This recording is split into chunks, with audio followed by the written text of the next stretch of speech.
Los Angeles, California, August 15, 2022. A luxurious penthouse in the heart of Beverly Hills was cloaked in the eerie stillness of death. The discovery of James Whitmore's lifeless body shattered the serenity of the affluent neighborhood.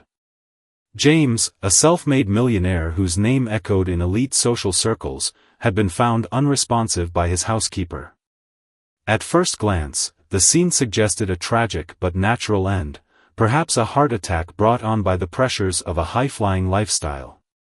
But as investigators stepped into the opulent home, the first seeds of doubt began to take root. Whitmore's life had been the stuff of dreams, or so it seemed. He was the owner of a string of successful tech startups, a charismatic man whose confidence was as compelling as his fortune. His sprawling penthouse, adorned with floor-to-ceiling windows and priceless art pieces, reflected the peak of his achievements. Yet, within these walls, James spent most of his days alone, a hidden loneliness masked by his larger-than-life persona. That loneliness, investigators would soon learn, was what had brought Clara Harper into his life. Just across the street lived the Harpers, a family that appeared to embody suburban perfection. Clara Harper was the epitome of grace, a doting mother to 2 children and a devoted wife to Ethan Harper, a high-powered attorney. Together, they were the kind of couple neighbors admired, hosting elegant dinner parties and attending PTA meetings with charm and poise. But beneath the carefully curated image of domestic bliss, Clara's life was far from idyllic. Clara's days were a monotonous blur of routines, school drop-offs, errands, and polite smiles at social gatherings. While Ethan worked long hours, consumed by the demands of his law firm, Clara found herself sinking into a void of isolation.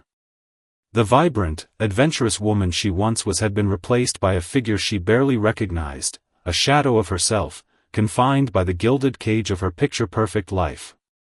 She longed for something, anything, that would bring back the excitement and passion she had lost.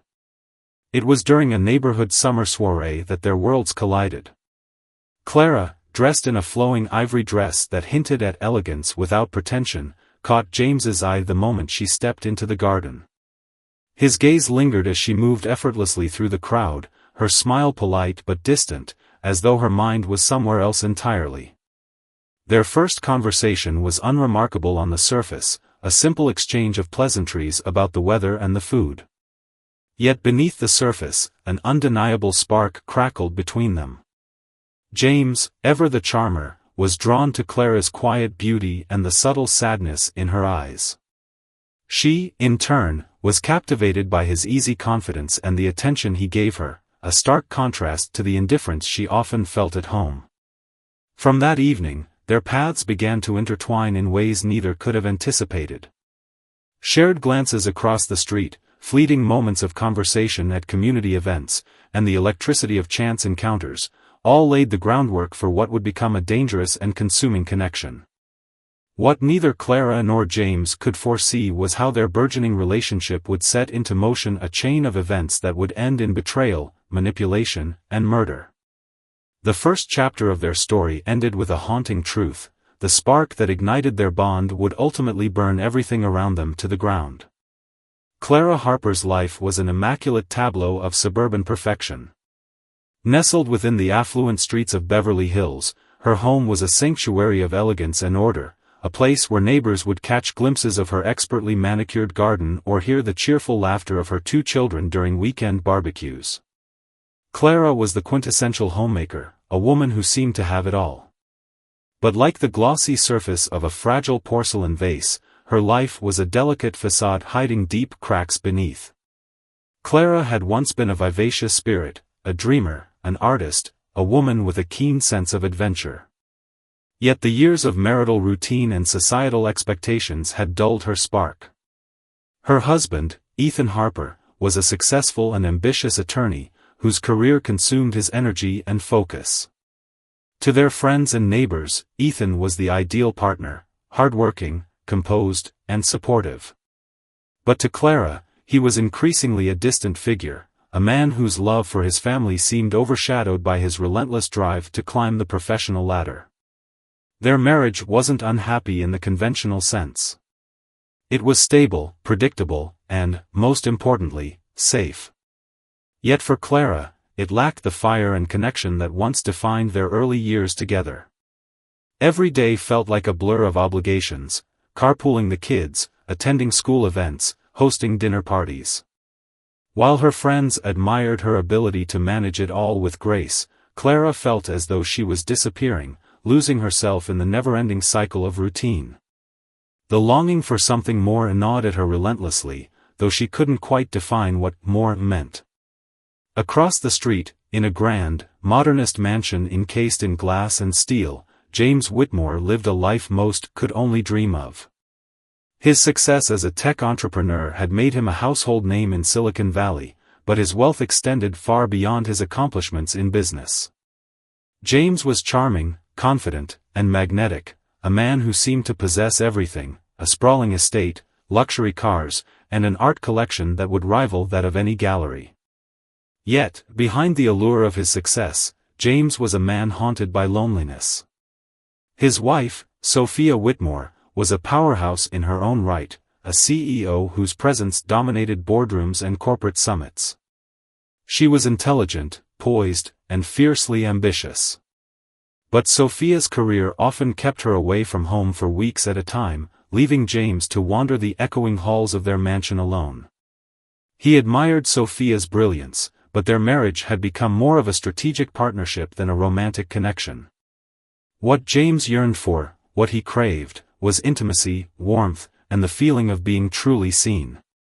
Two lives, so seemingly different yet strikingly similar in their discontent, converged by chance.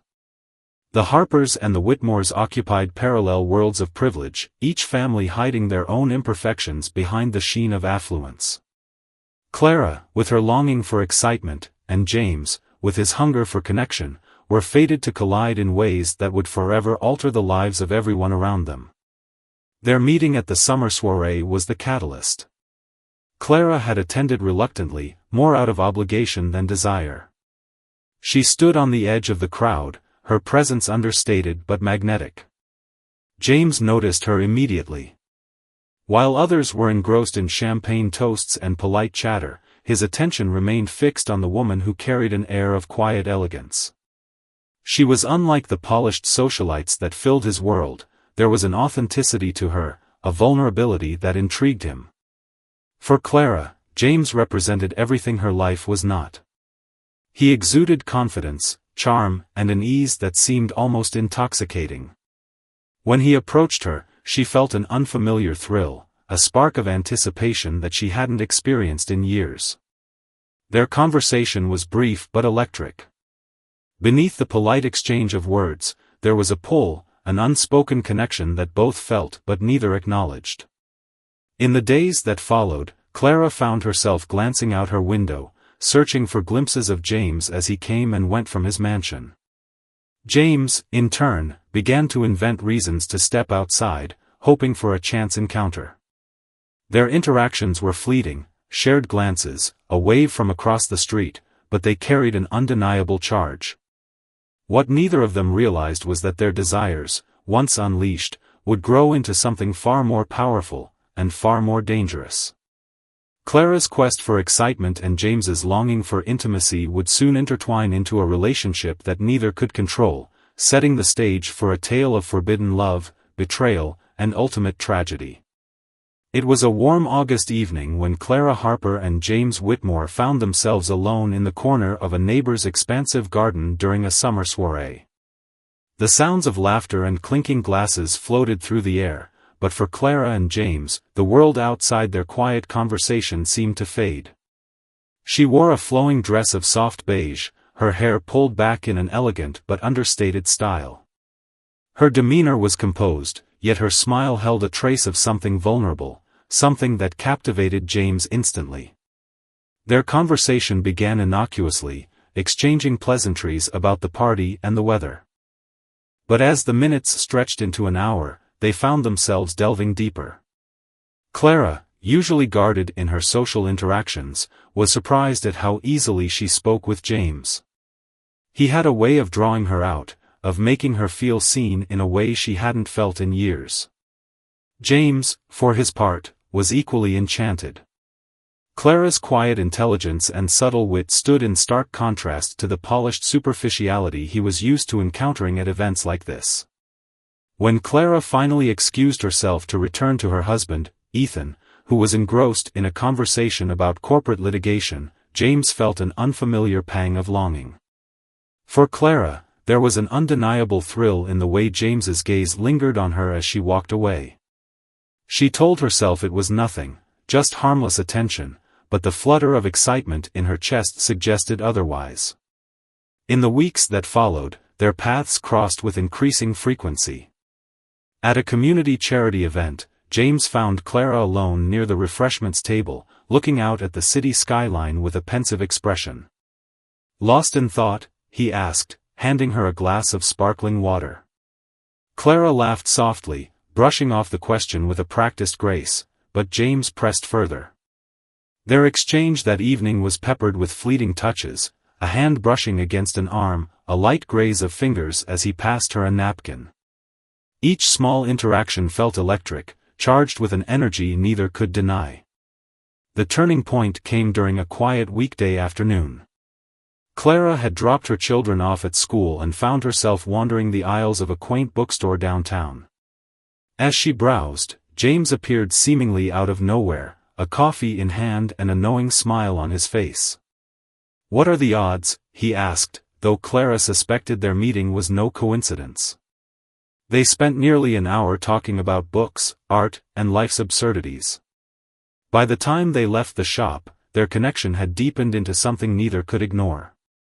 What began as chance encounters soon evolved into deliberate meetings. A coffee here, a walk through the park there, each moment they spent together felt like stolen time, precious and fleeting. James would glance at Clara with a warmth and intensity that made her feel like the only person in the world. Clara, in turn, found herself opening up to James in ways she never could with Ethan. She spoke of her frustrations, her longing for something more, and the deep sense of restlessness that had begun to consume her. James listened intently, offering words of understanding and comfort. The affair officially began one evening in late September. James invited Clara to meet him at a secluded rooftop bar downtown. The dim lighting, soft jazz, and view of the city's sparkling lights created an atmosphere ripe with intimacy. As they sipped on wine and shared stories, the tension between them grew unbearable. When James reached across the table to take Clara's hand, she didn't pull away. Instead, she met his gaze and allowed herself to feel something she hadn't in years, desired. That night, they shared their first kiss. It was hesitant at first, almost timid, but it quickly deepened into something more urgent, more consuming. Clara's mind raced with guilt and exhilaration, but her heart pounded with the thrill of being wanted. For James, the kiss felt like the start of something he had been searching for, a connection he thought he'd never find again. From that moment on, Clara and James were entangled in a web of secrecy and passion. Their meetings became more frequent, their conversations more intimate. They met in upscale cafes tucked away from prying eyes, strolled hand in hand through hidden corners of city parks, and eventually crossed the line into hotel rooms where their stolen hours turned into nights of intense passion. What made their affair even more intoxicating was the danger that shadowed it. Every glance exchanged across a crowded room, every fleeting touch at a neighborhood event, carried the risk of exposure. Yet, neither Clara nor James seemed capable of stopping. For Clara, James was the antidote to her suffocating life, the spark that made her feel alive. For James, Clara was the warmth and affection he had craved for so long. Unbeknownst to them, the foundation of their illicit relationship was not one of love but of longing and escape. The flame they had ignited would soon burn out of control, threatening to destroy everything they held dear. For Clara Harper and James Whitmore, the early days of their affair were a whirlwind of stolen moments and exhilarating secrecy. What began as chance encounters and subtle flirtations quickly escalated into something more, something neither could control. Clara, a woman whose life had become a monotonous cycle of domestic duties, found herself consumed by the excitement of James's attention. And for James, whose success had long been shadowed by loneliness, Clara became a beacon of warmth and connection. Their meetings grew more deliberate and daring. In the mornings, after Clara dropped her children off at school, she would find herself slipping into upscale cafes tucked away from the bustling main streets.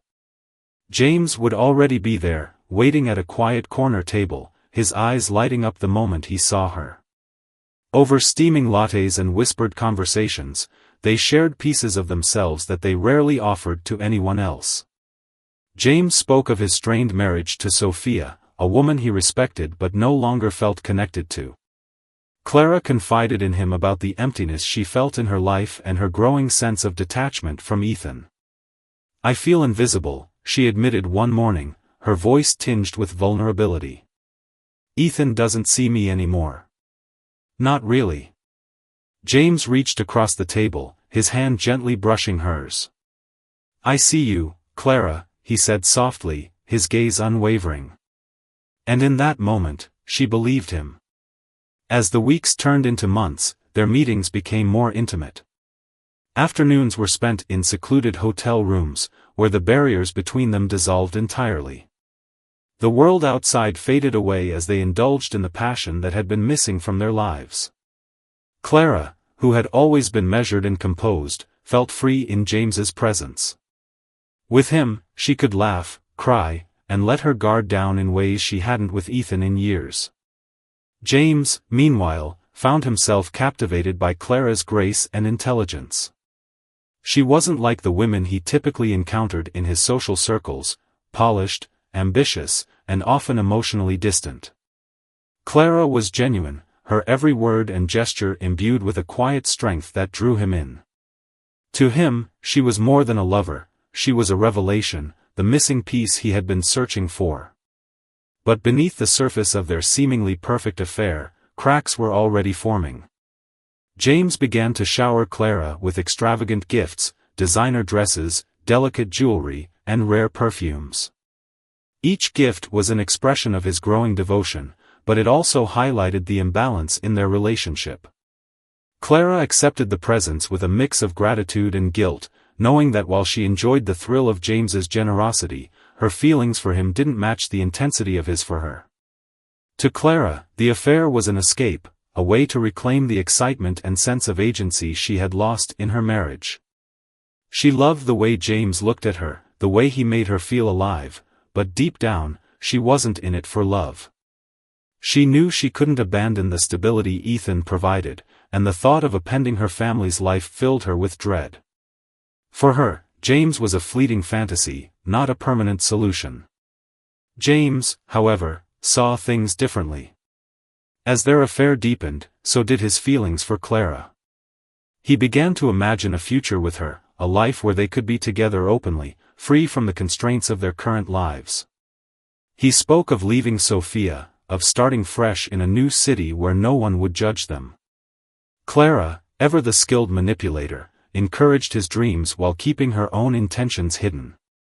She let him believe that she, too, longed for a future together, even as she silently resolved to keep her family intact. Their secret meetings grew riskier as their passion intensified. One rainy afternoon, they escaped to a mountainside cabin James had rented for the weekend. The remote location offered them a rare sense of freedom, and they spent the days wrapped in each other's arms, talking about everything and nothing. But even in their most intimate moments, Clara couldn't ignore the shadow of guilt that loomed over her. She thought of Ethan, oblivious to her double life, and her children, who believed her to be the perfect mother. The thrill of their affair was intoxicating, but it came at a cost. Each lie Clara told to cover her absences, each excuse James made to explain his behavior to Sophia, added to the weight of their deception. The boundaries they had crossed were becoming harder to ignore, and the stakes were growing higher with every passing day. Despite the danger, neither Clara or James could bring themselves to end it. For Clara, the affair filled a void that had long been empty, even if only temporarily. For James, it was the closest he had ever come to true happiness. But their fragile bubble of secrecy was destined to burst, and as they stood on the precipice of discovery, neither could predict just how devastating the fallout would be. The affair between Clara Harper and James Whitmore reached its peak during the winter months. What had begun as stolen moments in cafes and whispered conversations under the cover of night had grown into a full-blown relationship, consuming both of them entirely. The passion between them was undeniable, yet their desires, motivations, and expectations were veering dangerously off course. While Clara relished the thrill and the gifts James lavished upon her, James's feelings had evolved into something far deeper, and far more dangerous. James was no longer content with secrecy. The thought of returning to his cold, distant marriage with Sophia felt unbearable. He dreamed of a life with Clara, one where they could openly love each other without the constraints of their current lives. His infatuation grew into a fixation as he began planning for their future together. "We could move to Seattle," he suggested one night, tracing patterns on Clara's bare shoulder as they lay entwined in a luxury hotel suite. "I've been looking at houses, something private, surrounded by trees. You'd love it there. We could start over." Clara smiled, the expression carefully curated to convey enthusiasm. "That sounds perfect," she replied softly, though her mind raced with panic. James's plans were becoming too real, too tangible. She had no intention of leaving Ethan or uprooting her children's lives. James, to her, was an escape, not a new beginning. But Clara was skilled at maintaining her facade, feeding James the illusions he craved while keeping her true intentions carefully hidden. As James's obsession with their future deepened, his actions became increasingly reckless. He began openly discussing divorce with Sophia, an act that sent ripples through their social circles. Sophia, always focused on her career, dismissed his talk as idle frustration, unaware of the storm brewing just beneath the surface. James also started spending lavishly on Clara, jewelry, designer clothes, even an expensive bracelet she had admired during a shopping trip. Each gift was a symbol of his commitment, but it also tethered him more tightly to his fantasy of their life together. The bracelet would become a harbinger of their undoing. Clara had worn it home one evening, distracted and careless. Ethan noticed it immediately as they prepared for bed. "That's new," he remarked, his tone neutral but his eyes sharp. "Where did it come from?" Clara's heart skipped a beat, but she recovered quickly. "Oh, I picked it up on a whim today. A little treat for myself," she said with a light laugh, turning away before Ethan could scrutinize her further. He didn't press the matter, but the seed of doubt was planted. Clara realized just how precarious her position had become. The danger only heightened the affair's allure for James. The more secretive their meetings became, the more alive he felt. Clara, too, found herself drawn to the edge of discovery, the thrill of maintaining her double life intoxicating. They escaped to a remote cabin in the mountains one snowy weekend, a place where they could shed their pretenses and exist only for each other. The isolation allowed them to indulge in their passion freely, but it also deepened James's delusions. He was certain now, Clara was his soulmate, the missing piece of his life. Back in Los Angeles, the lies and deceptions began to catch up with them. Sophia's suspicions were piqued by James's increasingly erratic behavior, his late-night disappearances, his sudden interest in properties outside the city. She started asking questions, her calm but probing nature forcing James into awkward evasions. Meanwhile, Ethan, though consumed by work, began noticing small inconsistencies in Clara's stories. Her frequent errands, her vague explanations about her whereabouts, things he once overlooked now felt like pieces of a puzzle he couldn't yet assemble. For Clara, the mounting pressure was suffocating. She juggled her roles with a skill that bordered on artistry, devoted wife and mother at home, passionate lover in her secret life. Yet cracks were beginning to show. The emotional demands of keeping James satisfied while maintaining her family's stability were taking a toll. She began to resent James's growing dependency on her, the way he clung to the dream of a future she never intended to share. James, blinded by love and desperation, refused to see the truth. He began talking about rewriting his will, ensuring that Clara would be taken care of should anything happen to him. "I want you to feel secure," he told her during one of their clandestine meetings. Clara nodded, her expression a mixture of gratitude and quiet calculation. She encouraged his ideas, knowing full well that his promises were more valuable to her than his love. As their relationship spiraled, so too did the risks. The lies they told grew more elaborate, the chances of exposure more imminent. Every encounter became fraught with tension, a dangerous dance between desire and deception. James believed he was building a life with Clara, while Clara was simply trying to keep her delicate balancing act from collapsing. Neither of them realized how close they were to the edge, or how devastating the fall would be. The passionate affair that had once filled Clara Harper and James Whitmore with exhilaration and a sense of freedom began to show its inevitable cracks. The lies, once thrilling, now became burdensome. The secrecy that had drawn them together began to weigh heavily on both, albeit in different ways. For James, it was the fear that Clara's hesitance meant she wasn't fully committed to their future together. For Clara, it was the growing realization that James's emotions were spiraling out of control, threatening the careful balance of her double life. James had always been a man of certainty, but lately, he found himself plagued with doubts. Subtle inconsistencies in Clara's stories began to chip away at the perfect image he had of their relationship. A missed phone call here, a vague excuse there, things he once brushed aside now lingered in his mind like shadows that refused to dissipate. Clara, who had always been adept at deflecting suspicion, started to falter under the weight of his growing unease. It came to a head one evening during a clandestine meeting at their favorite rooftop bar. The dim lighting and soft music provided a familiar backdrop, but the atmosphere between them was strained. James leaned across the table, his voice low but firm. "Clara, is there something you're not telling me?" His eyes searched hers, a mix of desperation and fear clouding his usually confident demeanor. Clara froze for a moment, her carefully constructed mask slipping. But she quickly recovered, offering him a reassuring smile. "James, what are you talking about?" "Of course not," she said, reaching for his hand.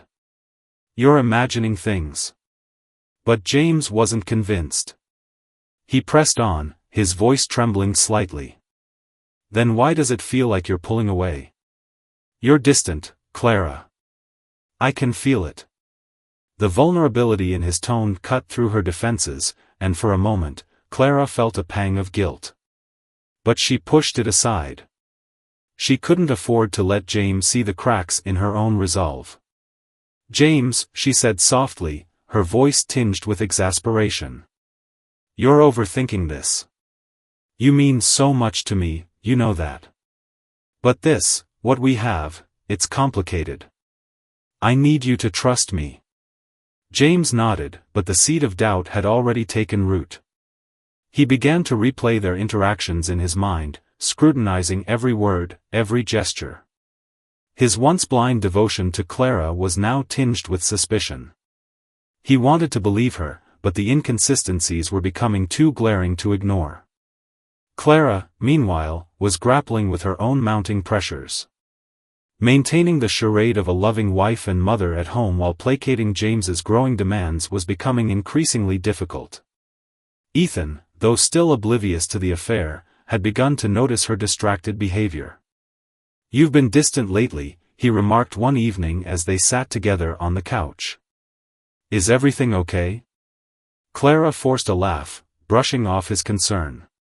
"Of course, Ethan. Just busy with the kids and errands, you know how it is." But his lingering gaze told her he wasn't entirely convinced. The strain began to take its toll on Clara's composure. During one of their secret rendezvous, James confronted her again, this time with more urgency. "Clara, I've been thinking about us, about our future. I need to know where you stand. Are you really in this with me?" Clara hesitated, her mind racing for the right words. She knew she couldn't give James the reassurance he was seeking without binding herself to a future she didn't want. "James," she began, her voice careful and measured. "I care about you deeply. But you have to understand, my family, my kids, they're my world. I can't just walk away from that." Her words hit James like a blow. For the first time, he saw a glimpse of the truth he had been avoiding. Clara wasn't as committed to their relationship as he was. The realization left him reeling, torn between his love for her and the growing sense that he had been deceived. In the days that followed, the tension between them only grew. James became increasingly erratic, sending Clara messages late at night, questioning her sincerity, and demanding answers she couldn't provide. Clara, desperate to maintain control, alternated between reassuring him and pulling away, creating a volatile push-and-pull dynamic that only deepened the cracks in their relationship. The turning point came during an argument in a secluded hotel room. James, his patience worn thin, demanded the truth. "Tell me, Clara, am I just a distraction for you? Something to pass the time?" Clara's defenses crumbled under the weight of his accusations. "James, please," she pleaded. "I never meant for this to get so complicated. I care about you, but it's not as simple as you think." Her words, though not a direct admission, confirmed his worst fears. James stared at her, his face a mixture of heartbreak and fury. "You've been lying to me," he said quietly, the realization sinking in. "All this time, I thought we were building something real." As Clara watched James walk out of the room, she felt a strange mix of relief and dread.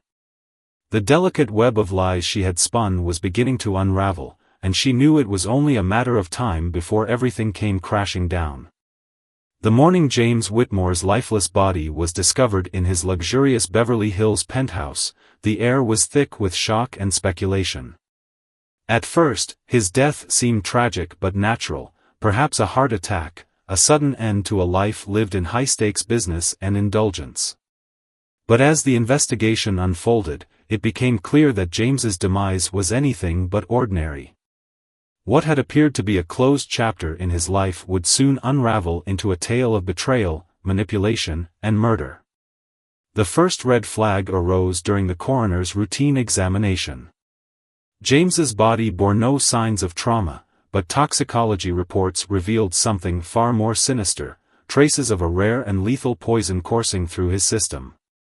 The revelation sent shockwaves through law enforcement and the elite circles James had frequented. The case, initially marked as a natural death, was now a homicide. Detectives delved into James's life, scrutinizing his business dealings, personal relationships, and financial records. While there were whispers of cutthroat rivalries in his professional sphere, the focus soon shifted to his private life. It didn't take long for investigators to uncover the affair with Clara Harper, a discovery that turned her from a grieving lover to a person of interest. At first, Clara appeared cooperative when questioned. She painted herself as a woman swept away by forbidden love, portraying James as a man who had rescued her from the monotony of suburban life. She described their relationship in emotional terms, careful to frame herself as a victim of circumstance rather than a manipulative instigator. But as detectives dug deeper, inconsistencies in her story began to emerge. The turning point in the investigation came when James's financial records were examined. A startling revelation surfaced: James had recently altered his will, naming Clara as the primary beneficiary of a significant portion of his fortune, including property, investments, and liquid assets. This change, made just weeks before his death, raised immediate red flags. Why would a married man, whose wife stood to inherit his wealth, suddenly decide to leave everything to his secret lover? As the investigation intensified, digital forensics revealed even more damning evidence. Clara's internet history showed extensive research into various poisons, including the exact substance found in James's system. She had searched for symptoms, dosages, and methods of administering the toxin, leaving behind a trail that investigators could not ignore. Further digging uncovered surveillance footage from a local pharmacy, showing Clara purchasing items that could be used to concoct the poison. She had used an alias, but her face was unmistakable. The community watched in disbelief as Clara's polished image began to crumble. Neighbors who had once admired her grace and poise now recalled odd comments she had made about James, her sudden interest in expensive jewelry, and her increasingly erratic behavior in the weeks leading up to his death. Even her husband, Ethan, who had steadfastly defended her, found himself grappling with the possibility that his wife had been living a double life. Clara's arrest was a spectacle in itself. Detectives arrived at her home early one morning, the flashing red and blue lights shattering the quiet of the upscale neighborhood. Reporters swarmed the scene as Clara was escorted out in handcuffs, her face a mixture of defiance and fear.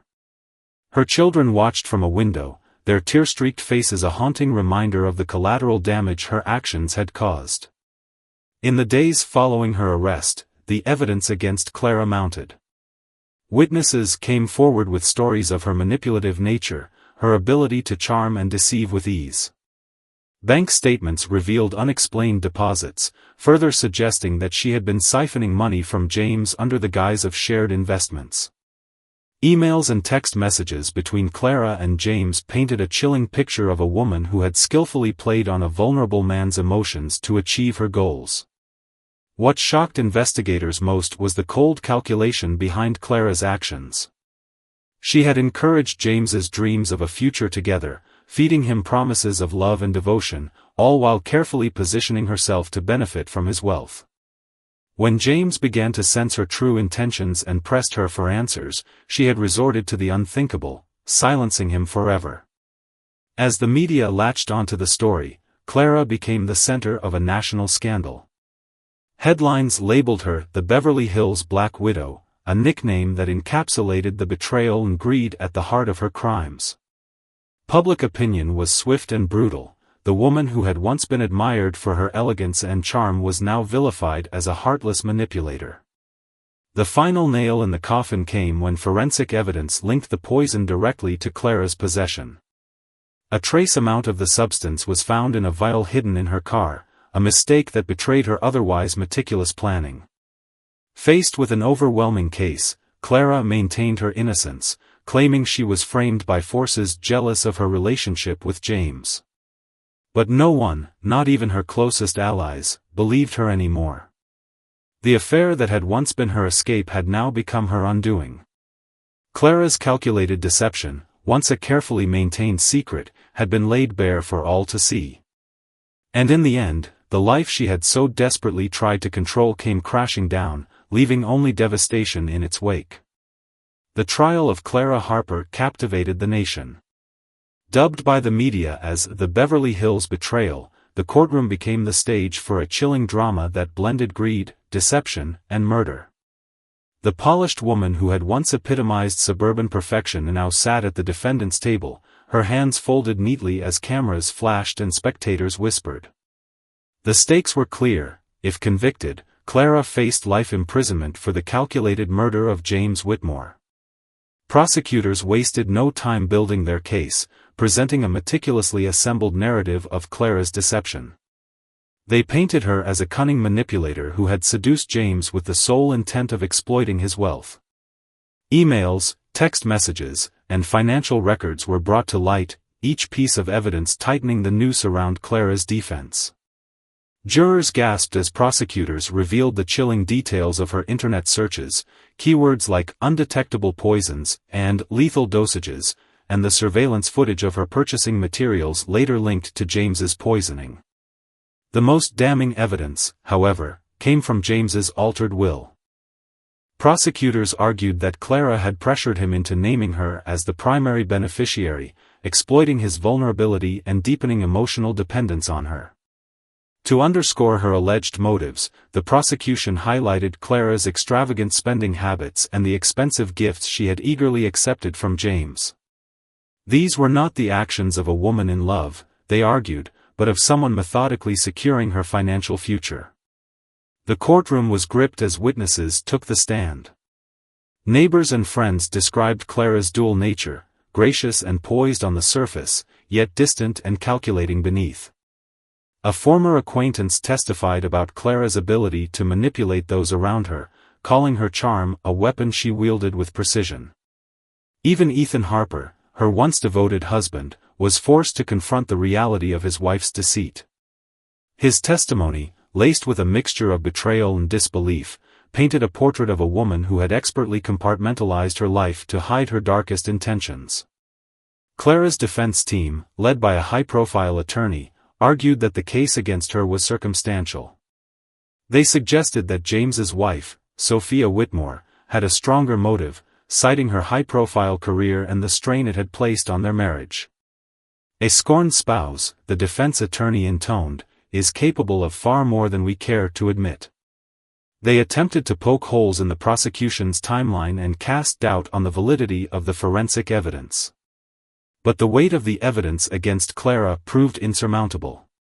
As the trial reached its crescendo, the jury sat enraptured as both sides delivered their closing arguments. The prosecution left them with a chilling reminder: James Whitmore's death was no accident, but the result of calculated and premeditated malice. She didn't just take his life, the prosecutor declared, pointing toward Clara. She exploited his love, manipulated his trust, and destroyed him from the inside out. When the jury returned with their verdict, the tension in the courtroom was palpable. As the foreperson stood and delivered the words, "guilty of first-degree murder," Clara's composure finally cracked. Her expression, once a mask of calm confidence, contorted with shock and despair. Gasps rippled through the gallery as the reality of her fate settled over the room. She would spend the rest of her life behind bars, a far cry from the opulent lifestyle she had so desperately sought to secure. The fallout from Clara's conviction extended far beyond the courtroom. Ethan filed for divorce almost immediately, seeking to shield their children from the chaos that had consumed their lives. The Harper family home, once a beacon of stability, became a symbol of broken promises and shattered illusions. Neighbors who had once admired Clara's grace now viewed her with a mixture of pity and revulsion. Sophia Whitmore, who had remained stoic throughout the trial, issued a brief statement after the verdict. "James was a flawed but kind man," she said. "He didn't deserve what happened to him. I hope this verdict brings some measure of justice to his memory." The media coverage was relentless. Documentaries, podcasts, and sensational headlines dissected every aspect of Clara's life, from her upbringing to her final days of freedom. To the public, she became a cautionary tale, a reminder of how ambition, unchecked by morality, can lead to ruin. But for those closest to the case, the story was far more personal. It was about the lives destroyed by Clara's choices, the collateral damage left in the wake of her actions.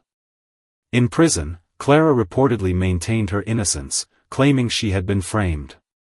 But her protests fell on deaf ears. The evidence was clear, the verdict final. The once envied Clara Harper, whose life had seemed so perfect, was now a prisoner of her own making.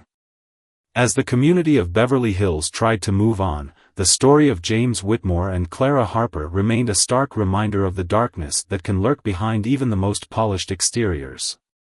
Justice had been served, but the scars left behind would never fully heal.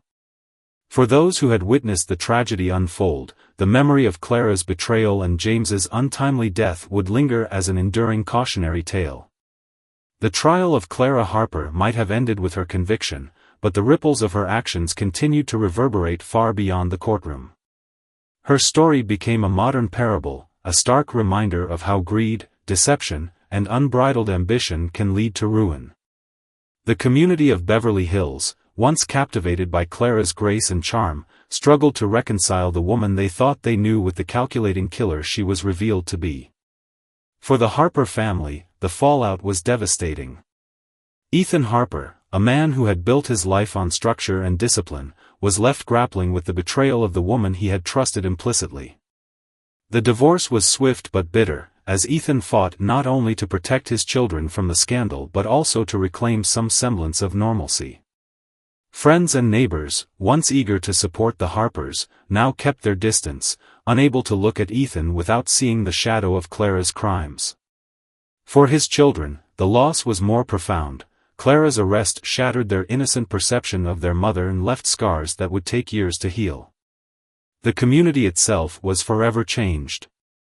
The streets of Beverly Hills, once buzzing with gossip about extravagant parties and lavish lifestyles, became haunted by whispers of the affair, the murder, and the lies that had unraveled behind closed doors. Clara had been a fixture in this neighborhood, her polished demeanor a standard many aspired to emulate. Now, her name was synonymous with betrayal and manipulation. The neighbors who had once admired her now spoke of her in hushed tones, a reminder that darkness can hide behind even the most pristine facades. James Whitmore's legacy, too, was tarnished by the affair. To the world, he had been a charismatic and successful entrepreneur, a man whose ambition and vision had brought him immense wealth and recognition. But in death, his vulnerabilities were laid bare. His affair with Clara was no longer a private escape but a public scandal, casting a shadow over his achievements and leaving his family to pick up the pieces. Sophia Whitmore, though stoic in her grief, faced a difficult path forward. Her husband's betrayal, coupled with his tragic death, left her juggling conflicting emotions of loss, anger, and humiliation. For Clara, life behind bars was a far cry from the luxury she had once pursued so relentlessly. Stripped of the jewels, the designer clothes, and the glamorous lifestyle she had used to define herself, she was left with nothing but time to reflect on her choices. Though she maintained her innocence to the end, claiming she had been framed or misunderstood, the evidence against her was irrefutable. Her protests became little more than echoes in a society that had moved on, leaving her as a cautionary tale rather than a sympathetic figure. The media, ever hungry for sensationalism, continued to dissect the story. Documentaries and podcasts explored every angle, from Clara's motivations to the psychology of her actions. Analysts debated whether Clara was a cold-blooded killer or a victim of her circumstances, but public opinion was largely unforgiving. She became a symbol of unchecked greed, a woman whose desire for more had driven her to destroy everything and everyone around her. As the years passed, the story of Clara Harper and James Whitmore began to fade from the headlines, replaced by new scandals and tragedies. But in Beverly Hills, the memory lingered. The house Clara once called home was eventually sold, its new owners blissfully unaware of the history embedded in its walls. The penthouse where James died remained a stark reminder of the fragility of success and the hidden costs of ambition. For those who knew the full story, the tragedy of Clara Harper and James Whitmore was not just about murder, it was about the dangers of living a life built on lies. It was a cautionary tale for those who sought to mask their unhappiness with material wealth, for those who believed that ambition could erase loneliness, and for those who underestimated the destructive power of unchecked desire. In the end, the tale of Clara and James served as a stark reminder that even in the most opulent settings, the human heart can be a battleground of conflicting emotions, motives, and secrets. Their story wasn't just about a crime, it was about the choices that lead people to the edge and the consequences that await when they fall. For those who heard it, the story was both a chilling tragedy and an enduring lesson, that the pursuit of perfection, when driven by deceit and ambition, can lead to unimaginable ruin. As Clara sat in her cell, the weight of her actions pressing down on her, the world moved on, but her story, filled with betrayal and tragedy, remained an indelible mark on those who had witnessed it. Her fall from grace was complete, a stark testament to the adage that what's hidden in the shadows will eventually come to light.